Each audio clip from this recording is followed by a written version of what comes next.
नमस्कार, खबर उत्तराखंड में आप सभी का स्वागत है। मैं हूं आपके साथ गरिमा वाजपेयी। खबरों में आगे बढ़ते हैं उससे पहले एक नजर आज की हेडलाइंस पर डालते हैं। सीएम धामी ने किया अतिवृष्टि से प्रभावित इलाकों का निरीक्षण, विभागों को अलर्ट रहने के भी दिए निर्देश। पंचायत चुनाव में 3,382 नामांकन निरस्त, चुनाव मैदान में 58,814 प्रत्याशी, 1,313 नाम वापस लिए। स्तरीय पंचायत चुनाव को लेकर भाजपा ने पार्टी नेताओं को मैदान में उतारा, घोषित किए गए जिला प्रभारी।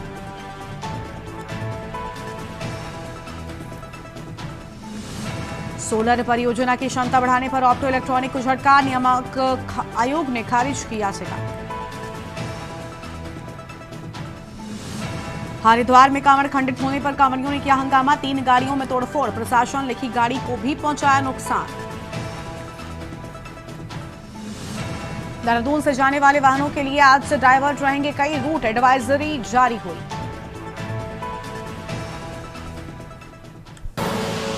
आप देख रहे हैं के न्यूज, खबरों का सारथी। खबरों में आगे बढ़ेंगे उससे पहले सीधा आपको देहरादून लेकर चलते हैं। मुख्यमंत्री पुष्कर सिंह धामी क्या कह रहे हैं, सुन लेते हैं। इंटेलेक्चुअल्स, आप सब जानते हैं ना, सो कॉल्ड इंटेलेक्चुअल्स और अनेक राजनीतिक पार्टियों ने उनका बहुत मजाक बनाया था। उस समय कांग्रेस की सरकार में मंत्री रहे श्री चिदंबरम, उन्होंने तो बाकायदा फॉर्मल वक्तव्य दिया कि जहां पर राज्य के अंदर इंटरनेट सेवाएं नहीं है, लोगों के पास सुविधाएं नहीं है, लोग बहुत ऐसी जगह पर रहते हैं जहां उनके पास अच्छे मोबाइल फोन नहीं होते हैं, तो डाटा का काम कैसे चलेगा, कैसे डिजिटल ट्रांजैक्शन होगा।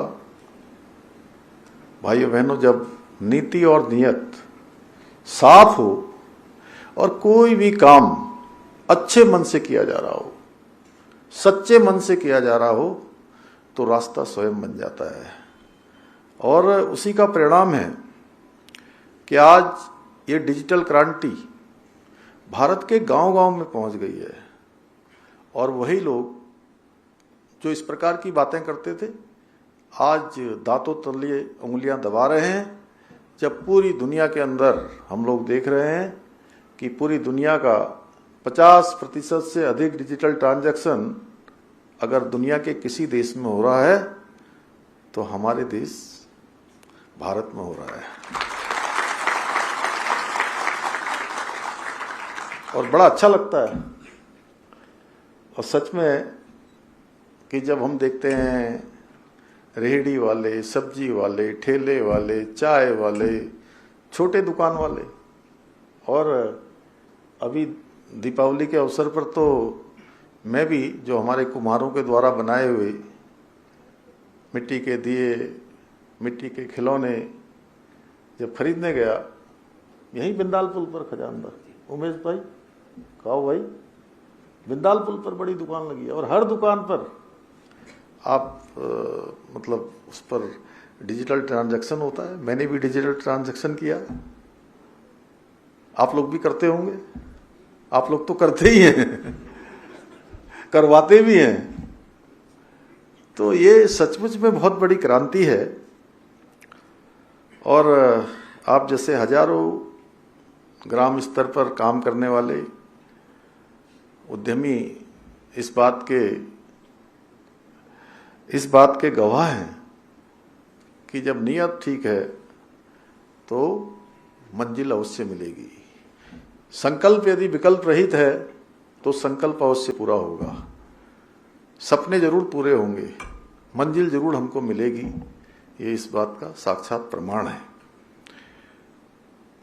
आप लोग न केवल पारदर्शी तरीके से अपनी सेवाएं दे रहे हैं, बल्कि अपने गांव के भविष्य को आज संवारने का भी काम कर रहे हैं, भविष्य को बनाने का भी काम कर रहे हैं।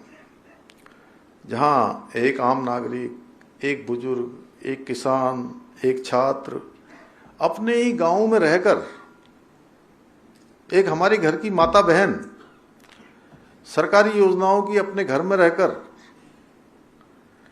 उनको आसानी से सेवाएं मिल रही हैं। डिजी लॉकर मिल रहा है, आयुष्मान कार्ड मिल रहा है, पासपोर्ट मिल रहे हैं, पेंशन योजना, बिजली का, पानी का बिल भुगतान हो रहा है, यहाँ तक कि बीमा और शिक्षा जैसी सेवाओं का भी आसानी से अपने घर बैठे लाभ प्राप्त कर रहे हैं। इस सुविधा को प्राप्त कर रहे हैं तो ये किसी क्रांति से कम नहीं है। जो सेवाएं एक समय में शहरों तक सीमित थी, आज वो गांव की गली में एक क्लिक पर उपलब्ध है। पहले कहते थे बैंक किनके होते थे, जो अमीर होते थे उन्हीं के बैंक होते थे, लेकिन आदरणीय प्रधानमंत्री मोदी जी के कालखंड में ये बैंक, अमीरों के कहे जाने वाले बैंक आज देश के जनगण मन यानी आम जन के बैंक बन गए हैं। बड़ी संख्या में आज जनधन के खाते खुल गए हैं, अनेक योजनाएं आज संचालित हो रही हैं। इसलिए सीएससी सिर्फ एक सेवा केंद्र नहीं है, बल्कि ये विश्वास का केंद्र है जो ग्रामीण भारत की आकांक्षाओं को, उनकी आवश्यकताओं को पूर्ति करता है। भाइयों बहनों, आज देश में ऐसा कोई कोना नहीं है, ऐसा कोई गांव नहीं है जहां डिजिटल सेवाएं उपलब्ध न हो। इसका कारण आदरणीय प्रधानमंत्री जी की कुशल नेतृत्व के साथ साथ आप सबकी मेहनत भी है, आप सबका समर्पण भी है। दो सीमित संसाधनों में आज लोगों को ये सेवा उपलब्ध करा रहे हैं। आपने ग्राम पंचायतों को डिजिटल पंचायतों में बदलने का बहुत अद्वितीय कार्य किया है। आप सबकी जितनी प्रशंसा की जाए वो कम है। मुझे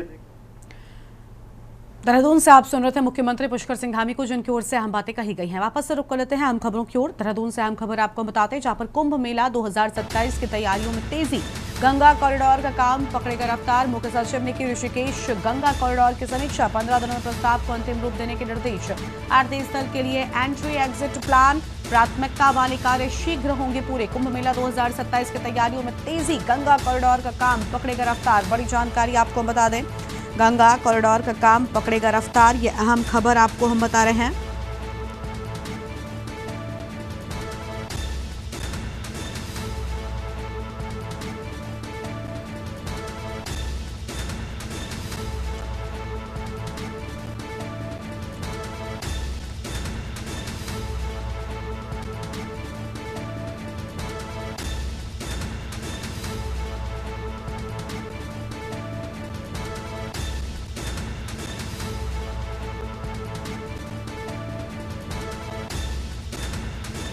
बड़ी जानकारी आपको हम बता दें,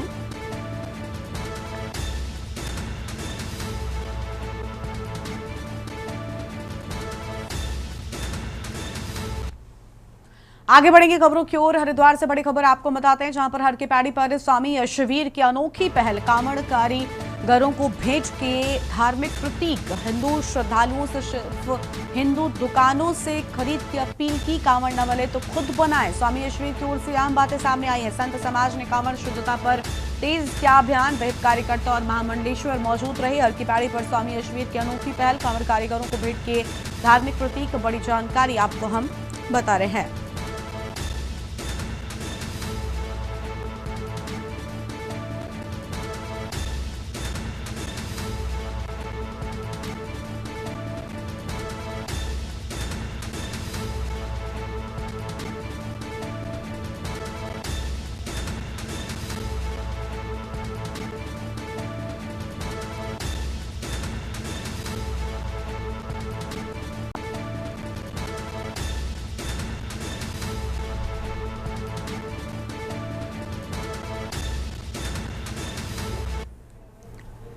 अगली खबर है रुड़की से, जहां पर पवित्र सावन महीने की आज से हुई शुरुआत। शिवालयों में शिव भक्तों ने किया भोले शंकर का जलाभिषेक। नहर किनारे पंचशील मंदिर में सुबह से पहुंचे श्रद्धालु। बम बम भोले के जयकारों से गूंजी कांवड़ पटरी। हरिद्वार से गंगा जल लेकर गंतव्य की ओर जा रहे शिव भक्त। बड़ी जानकारी आपको हम बता रहे हैं।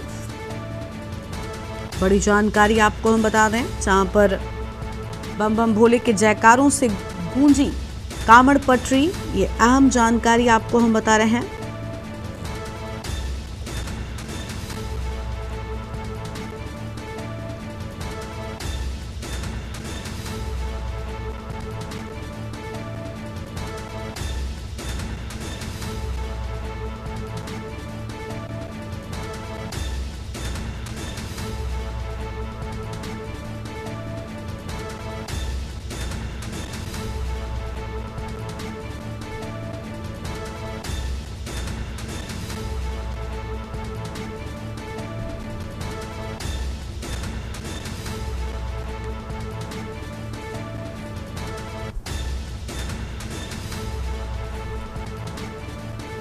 बड़ी खबर आपको हम बता दें, बम बम भोले के जयकारों से गूंजी कांवड़ पटरी। यह हम जानकारी आपको हम बता रहे हैं।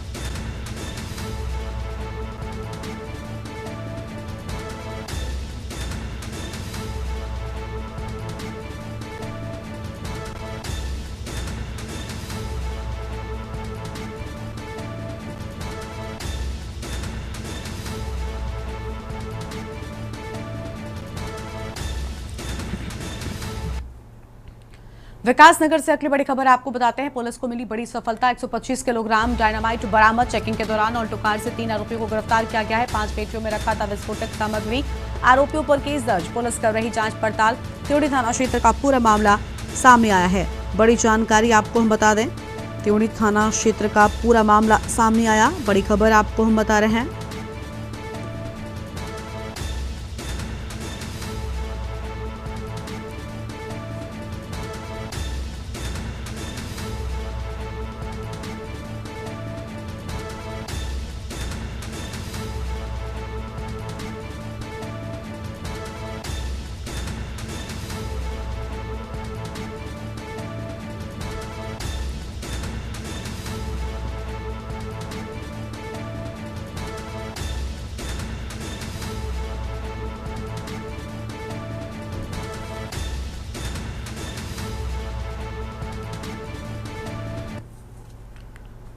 और यहाँ पर रुकते हैं एक छोटे से ब्रेक के लिए।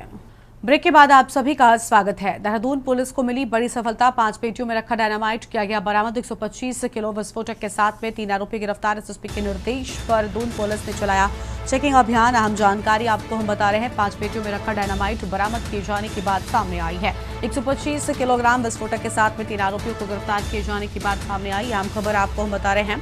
एसएसपी के निर्देश पर दून पुलिस ने चलाया चेकिंग अभियान। अहम खबर आपको हम बता दें।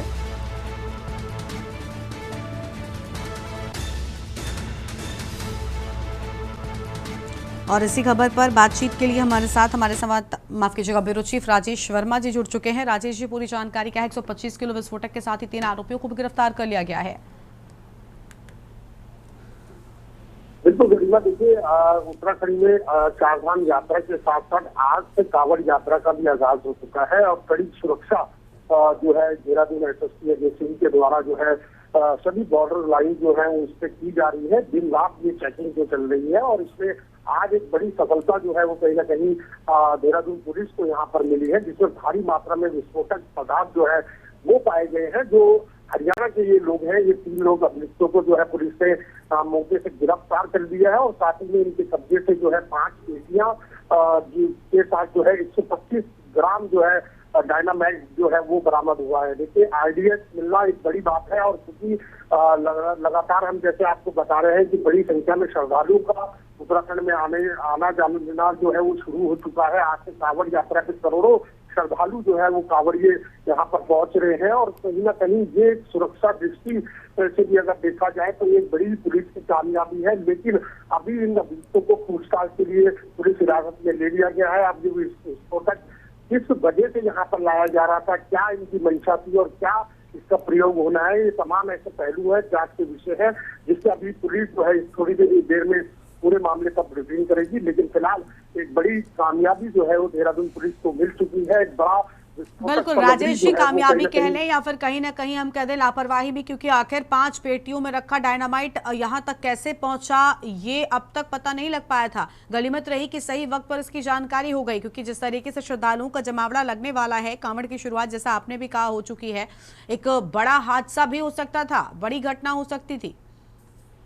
बिल्कुल गरिमा, देखिए ये बेहद ही चौंकाने वाली खबर है। इस तरीके की सामग्री आज तक देवभूमि में या बॉर्डर लाइन पर जो है कभी नहीं मिली और ये हरियाणा से जो ये गाड़ी जो है ये हरियाणा नंबर है, 4 नंबर है और ये जो 3 अभियुक्त हैं ये भी हरियाणा के बताए जा रहे हैं। और देखिए ये हरियाणा से जो हिमाचल पार करते हुए जो बॉर्डर पड़ता है उत्तराखंड का, जहाँ पर पुलिस की गश्त थी और जहाँ पर बॉर्डर लाइन पर यानी कि चेक पोस्ट पर इन 3 अभियुक्तों को गिरफ्तार किया है पुलिस ने। बड़ी विस्फोटक सामग्री है और ये बड़े ही शुक्र की बात है कि कहीं ना कहीं ये विस्फोटक किस माध्यम से, किस तरीके से, कहाँ से लाया जा रहा था, ये बहरहाल अभी जांच के विषय है, सवाल के विषय है। इससे अभी थोड़ा सा समय और लगेगा, लेकिन कहीं ना कहीं एक बड़ी कामयाबी देहरादून पुलिस के सामने जो है ये कहीं ना कहीं देखने को मिलती है। बिल्कुल राजेश जी, जब इन लोगों से, गिरफ्तार लोगों से पूछताछ होगी तो उम्मीद ये भी जताई जा रही है कि ये जो बॉर्डर के माध्यम से बताया, जैसा आपने कहा कि वहीं पर ये चीजें सामने आई हैं, तो कहीं ना कहीं कई बड़े खुलासे भी हो सकते हैं कि आखिर इस पूरे गैंग में कितने लोग मिले हुए हैं, क्यों ये लोग लेकर आ रहे थे।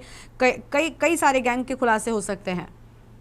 निश्चित तौर पर गरिमा, देखिए हम देख रहे हैं, जैसे मैंने आपसे जिक्र किया कि कांवड़ यात्रा जो है आज से शुरू हो चुकी है। ऋषिकेश हो या हरिद्वार नगरी हो, लाखों की संख्या में जो श्रद्धालु हैं वो इस समय देहरादून में मूव कर चुके हैं और यहाँ से गंगा जल भर के अपने गंतव्य पे जो है वो वापस करेंगे। लेकिन कहीं ना कहीं आज पहले दिन की शुरुआत है, सावन की पहला दिन है और करोड़ों संख्या में जो श्रद्धालु है, चाहे वो गंगोत्री धाम हो, चाहे उसके अलावा ऋषिकेश हो या गंगा घाट हरिद्वार हो, बड़ी संख्या में रात से जो है श्रद्धालु का जमावड़ा है। रात से ही श्रद्धालु जो है आस्था की डुबकी के साथ साथ बोल बम बम के नारे लगाते हुए यहाँ से निकल रहे हैं। लेकिन कहीं ना कहीं एक बड़ी सुरक्षा जिसको कहा जाए कि पुलिस मुस्तैद जो है वो खासतौर पर उत्तराखंड की इस समय दिखाई दे रही है, चाहे वो यूपी से जुड़े एरिया हो या फिर अन्य स्टेट से जुड़े एरिया हो, सभी बॉर्डर लाइन पर जो है कड़ी सुरक्षा लगाई गई है। आने जाने वाले कांवड़ियों और खुद स्वयं मुख्यमंत्री पुष्कर सिंह धामी ने जो साधुओं के देश में लोग आ रहे हैं उनको आइडेंटिफाई करने की बात कही है। अगर इस तरीके के लोग भी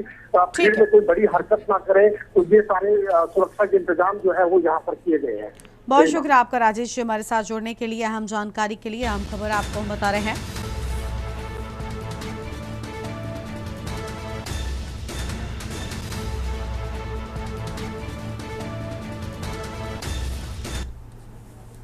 अगली खबर देहरादून से, जहां पर जनपद के कालसी तहसील अंतर्गत भूस्खलन से प्रभावित गांव बटोली की समस्याओं को लेकर प्रशासन सक्रिय हो गया है। मुख्यमंत्री धामी के निर्देश पर डीएम देहरादून सविन बंसल ने प्रशासनिक अधिकारियों और जनप्रतिनिधियों के साथ गांव का दौरा किया और ग्रामीणों की समस्याएं मौके पर ही सुनी है। गौरतलब है कि बटोली गांव लंबे समय से भूस्खलन की गंभीर मार झेल रहा है।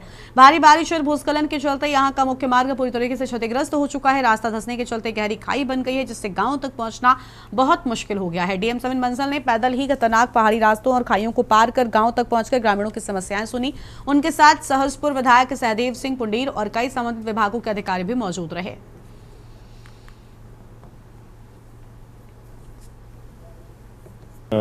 मैं जो यहाँ पर बिटोली गांव में ग्रामीण वासी हैं उनके साथ एम्पैथाइज करता हूँ कि रियलिटी में परिस्थिति भीषण है और जो कनेक्टिविटी है वो बाधित हुई है रियली। लेकिन ऑनरेबल सीएम के ये निरंतर निर्देश रहते हैं जिला प्रशासन को कि कितनी भी भीषण परिस्थिति हो, कोई भी हमारा कारक हो आपदा का, तो उसमें किसी भी प्रकार से कोई बाधा इतनी बड़ी नहीं है कि उसको हम निदान न कर सकें। यहाँ पर जो है बहुत बड़ी परेशानी है। हर बार बरसात में पिछले साल से ज़्यादातर, पहले होती थी परेशानी तो हमारे जिला पंचायत के मेंबर वगैरह रहते थे, अपने जसपाल जी वगैरह, इनकी मिसेज तो ज्ञान यहाँ पर काम वगैरह जिला पंचायत से हो जाता था, हम लोग कराते थे शासन प्रशासन से कह के। लेकिन पिछले साल से जो शेरू खाला है, ये बहुत बड़ी खाई यहाँ पर बन गई। पौड़ी क्षेत्र के सामाजिक कार्यकर्ता नमन चंदोला ने ब्लॉक प्रमुख महेंद्र राणा पर लगाए आरोप को लेकर स्पष्ट बयान जारी किया है। उन्होंने मीडिया से बात करते हुए कहा कि अब तक उनके द्वारा जो भी बयान या खुलासे किए गए हैं वो सभी सूचना का अधिकार अधिनियम के तहत प्राप्त दस्तावेजों और पुख्ता तथ्यों पर आधारित हैं। नमन चंदोला ने कहा कि मेरे द्वारा महेंद्र राणा के खिलाफ जो भी भ्रष्टाचार के आरोप लगाए गए हैं वो सभी प्रमाणित दस्तावेजों पर आधारित है और मैंने किसी भी जानकारी को बिना तथ्य के साझा नहीं किया है। उन्होंने मीडिया का आभार व्यक्त करते हुए कहा कि पत्रकारों ने जनहित के मुद्दों को उठाया और महेंद्र राणा से सवाल पूछकर सच्चाई जनता तक पहुंचाई है। नमन चंदोला ने यह भी कहा कि वो पिछले कई सालों से ब्लॉक प्रमुख महेंद्र राणा के भ्रष्टाचार को उजागर करते आ रहे हैं, लेकिन अब तक प्रशासन की ओर से कोई ठोस कार्रवाई नहीं हुई है।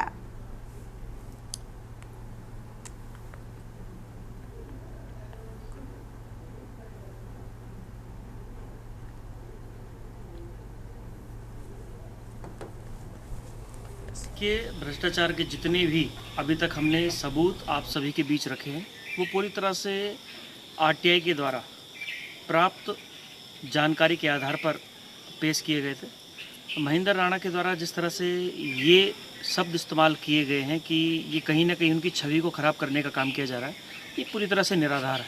क्योंकि भ्रष्टाचार कोई भी व्यक्ति करता है और जब उसके सबूत सार्वजनिक किए जाते हैं तो हर व्यक्ति यही बोलता है कि मैं बेगुनाह हूँ।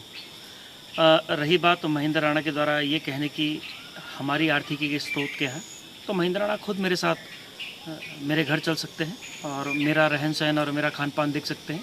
एक गरीब परिवार से निकला हुआ लड़का जब मैं पहले तो आपका धन्यवाद करता हूं और जो एक कुछ दलाली शब्द बोलूंगा मैं, कुछ दलाल लोग हैं जो व्यक्तिगत इस तरह की हरकतें कर रहे हैं। और मैं ये कहता हूं कि भाई उन पर इतनी काबिलियत हो, चुनाव लड़के देखें और कुछ के पैसे लेके कुछ से दलाली करके वो इस तरह की अनाप शनाप बातें डाल रहे हैं। तो लेकिन मैं उनको कह रहा हूं कि आप प्रदेश में एक ही आदमी आपको दिखाया है कि भाई आप इतने अच्छे हैं तो इतने भ्रष्टाचार, इतने और चीज़ें 50 हो रखी हैं, या आपने क्या किया, या अभी तक आपका रोजगार का क्या साधन है, या कितने आप कहाँ से आपका घर चल रहा है। तो ये चीज़ें उनको सोचने वाली बातें हैं और मेरा यही उद्देश्य रहेगा कि इस तरह की ऊंची हरकतें ना करें। मैं कह रहा हूँ कि इतने सालों से मैं तो देख रहा हूँ कि भाई 15 साल से लगातार लगे हैं लोग और लग के कुछ भी प्रूफ नहीं हुआ।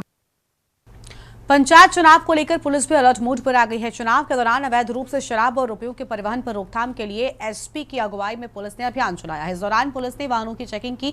बताते चले कि पंचायती चुनाव को लेकर प्रत्याशी चुनाव प्रचार में लगे हुए हैं, तो वहीं चुनाव शांतिपूर्ण और निष्पक्ष संपन्न कराने के लिए प्रशासन और पुलिस भी मुस्तैद है।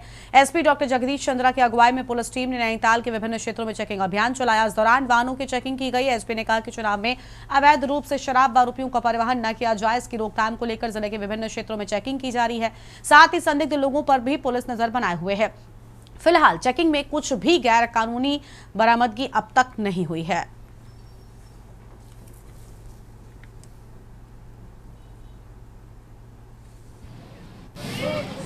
जनपद में ये चेकिंग अभियान चलाया जा रहा है जो आगामी पंचायत चुनाव हैं उसके दृष्टिगत जगह जगह पे जो हमारे चेक पोस्ट बने हैं, बैरियर्स हैं, उन जगहों पे ये चेकिंग की जा रही है। इसमें मुख्यतः ये देख रहे हैं कि इसमें कोई अवैध शराब तो नहीं परिवहन की जा रही है या चुनाव प्रचार के लिए जो अवैध पैसा है उसको तो नहीं है, कॉन्ट्राबैंड सब्सटेंसेस, इन तमाम चीज़ों की चेकिंग की जा रही है। और जो संदिग्ध लोग हैं कोई ऐसे इलाके में घूम तो नहीं रहे हैं, उन पर भी इस चेकिंग के दौरान विशेष नज़र रखी जा रही है। 6 जुलाई को डोईवाला की केशवपुरी बस्ती की रहने वाली एक किशोरी सजनी की रहस्यमयी परिस्थितियों में मौत हो गई। बताया गया कि सजनी रोज की तरह कूड़ा बीनने के लिए कुड़कावाला गई थी, जहां पर उनका शव संदिग्ध स्थिति में मिला। इस घटना से पूरे इलाके में हड़कंप मच गया, तनाव का माहौल हो गया। किशोरी की मौत के बाद स्थानीय लोगों ने भारी आक्रोश देखने को मिला है। लोगों ने सड़क जाम कर कोतवाली का घेराव किया। पुलिस से झड़प जैसी उग्र कार्रवाई करते हुए न्याय की मांग की है।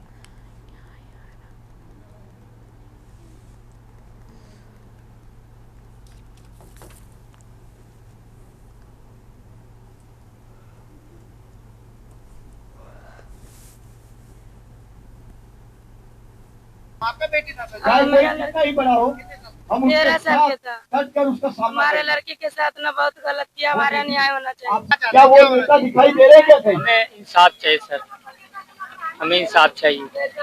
लड़की को हुआ वैसा इंसाफ चाहिए सर।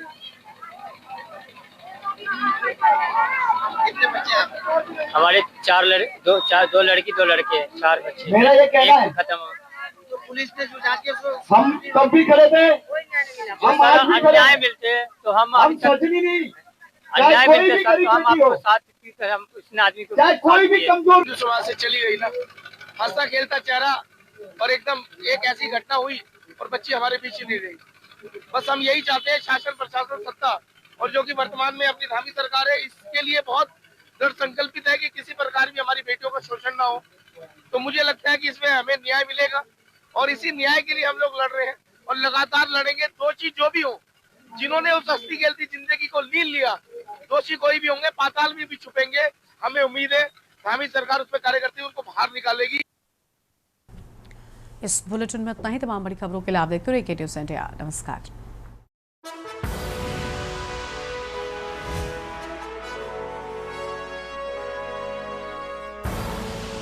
आप देख रहे हैं K न्यूज़, खबरों का सार।